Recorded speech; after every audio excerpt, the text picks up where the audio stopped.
అందరికీ నమస్కారం. ఈరోజు మనం తెలుసుకోబోతున్న కథ బాధ్యత. లక్ష్మీపురం అనే గ్రామంలో రంగయ్య, రాజమ్మ అనే దంపతులు నివసిస్తూ ఉండేవారు. తిండికి లేని స్థాయి నుండి కష్టపడి వ్యవసాయం చేసి ఊర్లోనే గొప్ప ధనవంతుడిగా ఎదిగారు. రంగయ్య, రాజమ్మ దంపతులకు 2 కుమారులు, 1 కూతురు. పెద్ద కొడుకు రాజేష్, చిన్న కొడుకు ఆదిత్య, కూతురు ఆద్య. ఇది ఇలా ఉండగా కూతురు ఆద్యకు ఒక మంచి సంబంధం వస్తుంది. ఏమేవ్ రాజమ్మ, ఎక్కడున్నావు? రా ఇటు ఒకసారి. వంటగదిలో వంట చేస్తున్నానండి, వస్తున్నానండి. చెప్పండి, ఏమైంది పిలిచారు? ఏం లేదే రాజమ్మ, మన అమ్మాయి ఆద్యకు మంచి సంబంధం వచ్చింది. అబ్బాయి బాగా చదువుకొని పట్టణంలో మంచి ఉద్యోగం చేస్తున్నాడంట. వాళ్ళది బాగా స్థిరపడిన కుటుంబం అంట. మంచిదండి, మన అమ్మాయిని ఒక మాట అడిగి నిర్ణయం తీసుకుందామండి. సరేనే రాజమ్మ, సాయంత్రం కాలేజీ నుండి అమ్మాయిని రానివ్వు, అడుగుదాం. సరేనండి. ఆద్య పట్టణంలో మంచి కాలేజీలో డిగ్రీ ఫైనల్ ఇయర్ చదువుకుంటుంది. రోజు బస్సులో వెళ్ళి వచ్చేది. కుటుంబంలో అందరి మాటకి విలువనిచ్చే అమ్మాయి.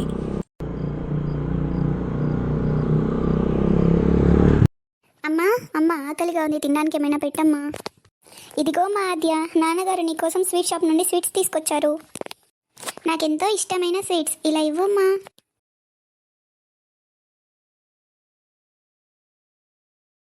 స్వీట్స్ నచ్చాయా అమ్మా? చాలా బాగున్నాయి నాన్న. అమ్మా ఆద్య, నీకు మంచి సంబంధం వచ్చిందమ్మా. అబ్బాయి వాళ్ళది బాగా స్థిరపడిన కుటుంబం. అబ్బాయి బాగా చదువుకొని పట్టణంలో మంచి కంపెనీలో ఉద్యోగం చేస్తున్నాడంటమ్మా. ఇంకా నా చదువు పూర్తి కాలేదు నాన్న, చదువు పూర్తయ్యాక ఆలోచిద్దాం. అబ్బాయి వారు పెళ్లి చేసుకున్న తర్వాత కూడా చదివిస్తామని చెప్తున్నారమ్మా. ఇలాంటి సంబంధం పోతే మళ్ళీ ఇలాంటి సంబంధం వస్తుందో లేదో. ఆ మాటలకు ఆద్య కొంత సమయం అయోమయంలో పడుతుంది. సరే నాన్న, అన్నయ్య తమ్ముడిని కూడా రానివ్వండి, వాళ్ళని కూడా ఒక మాట అడిగి ఏ ఒక నిర్ణయం తీసుకుందాం. సరే అమ్మా, అలానే కానివ్వు. వాళ్ళని కూడా ఒక మాట అడిగిన తర్వాత ఏ నిర్ణయమైనా తీసుకుందాం. సరేనండి, ఆదివారం పిల్లలిద్దరిని ఇంటికి రమ్మని చెప్తాను. రాజేష్ చదువు పూర్తి చేసి పట్టణంలో ఒక మంచి కంపెనీలో ఉద్యోగం చేస్తుంటాడు. ఆదిత్య పట్టణంలో ఒక మంచి యూనివర్సిటీలో డిగ్రీ ఫస్ట్ ఇయర్ చదువుతుంటాడు. ఆదివారం రాజేష్, ఆదిత్య ఇద్దరూ ఇంటికి వస్తారు. ఇరు కుటుంబాల ఒప్పందంతో పెళ్లి నిశ్చయమవుతుంది. కావలసినంత కట్న కానుకలు పెట్టి ఘనంగా పెళ్లి జరిపిస్తాడు రంగయ్య. ఆద్య పెళ్లి చేసుకుని అత్తగారింటికి వెళ్ళిపోతుంది. ఇది ఇలా ఉండగా కొంతకాలానికి రాజేష్ ఒక అమ్మాయిని ప్రేమించి పెళ్లి చేసుకుని వస్తాడు. కొన్ని రోజులు గడిచాక రాజేష్ తన భార్యను తీసుకొని ఉద్యోగరీత్యా పట్టణానికి వెళ్ళిపోతాడు.